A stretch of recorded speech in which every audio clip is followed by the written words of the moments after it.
Welcome back to Gran Turismo 7 for another money-making build on the Le Mans World Touring Car 700 event. This time we're using the Jaguar XJ220, and I have actually done a build for this car and this event before, but this one is much better because, thanks to the latest update, we now have an engine swap for it, where we can put the V12 from the Jaguar XJR-9 into it. And as we know, as is the way with GT7, race cars are much better on fuel, so that's going to be crucial for this. But also, the XJ220 was originally intended to have a V12 engine.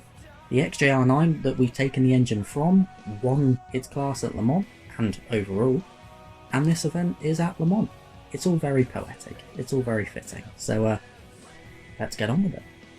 So I'll go through the settings and the tuning parts required, and then after that we'll jump into the race.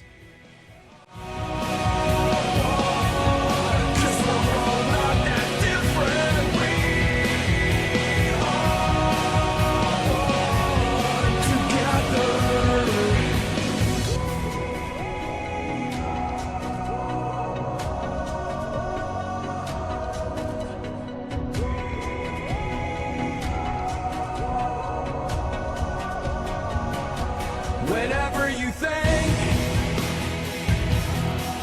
you can't go any further, don't forget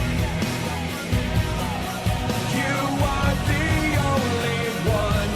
Whenever you feel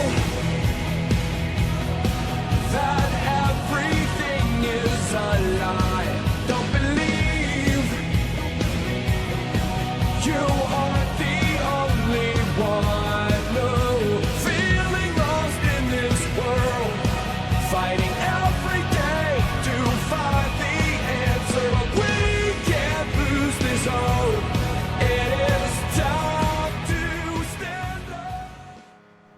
So, to give a quick rundown on the race then, as I said at the start of the video, this thing is going to be very fuel efficient. Race cars mostly are, but this one especially so, because you can do this race and not stop for fuel at all. Of course, you may need to stop for tyres, but when it comes to fuel strategy, you can kind of do what you want.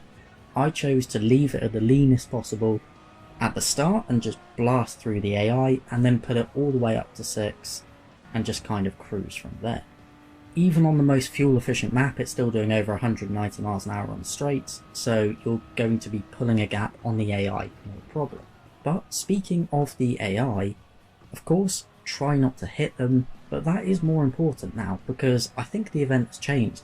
It's actually possible to not get the clean race bonus, so try and limit your contact with walls and AI cars.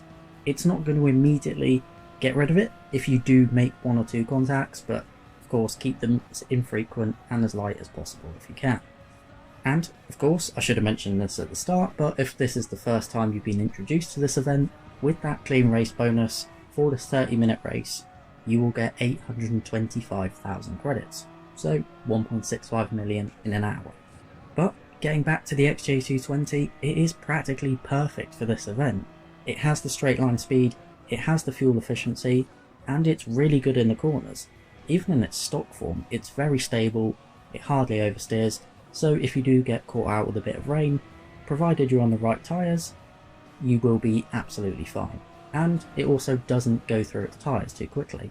I did one event where it didn't rain at all, so I kept the same tank of fuel and the same tyres for the entire race. The front ones were going off a bit, but it was completely drivable still. And of course, with this V12 swap, it sounds a lot better than it did before. If we switch over to looking at that race that I just mentioned, where the rain didn't come down and I didn't even need to touch the pits, you can see the gap that I've pulled on the AI. So much so that when it come to the end, there was about 2 minutes left, I just stopped before the line instead of having to do another lap. So when the timer went down to 0, I could just cross the line. And despite being stationary for over a minute, the AI were nowhere near. In fact, on that run, I'd even lapped some of the back markers. So there we have it. A very, very good car for this event, and a very nice one to drive. It's an expensive engine swap, but if you do this event twice, you've already paid for it. By all means, give it a go if you have the car, and thank you very much for watching. Have a good day.